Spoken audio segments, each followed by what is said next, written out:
آپ صلی اللہ علیہ وسلم کا حلیہ مبارک،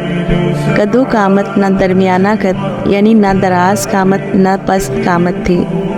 رنگت چمکدار نہ چونے کی طرح سفید تھی اور نہ بہت سانولی، سر مبارک متناسب نہ بہت بڑا نہ بہت چھوٹا، بال نہ سیدھے نہ گھنگرالے تھے، درمیانے تھے، بالوں کی لمبائی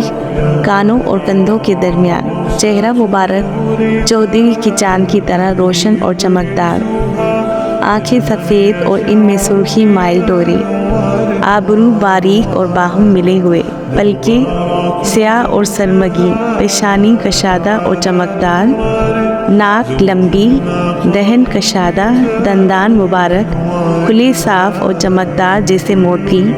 اور درمیان میں تھوڑا سا گیپ تھا، کان متناسب، داڑھی مبارک گھنی، کچھ بال سفید، مونچھیں نفیس تراشا اور پست،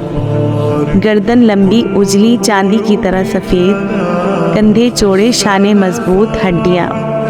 بغل سفید، پیٹ اور سینہ دونوں برابر، پیٹ نہ اندر کو دھسا ہوا نہ باہر کو نکلا ہوا، سینہ مبارک چوڑا، ناف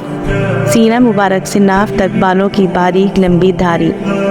کمر سے ڈول، ہاتھ دال کے ساتھ بڑے، ٹھنڈے اور خوشبودار،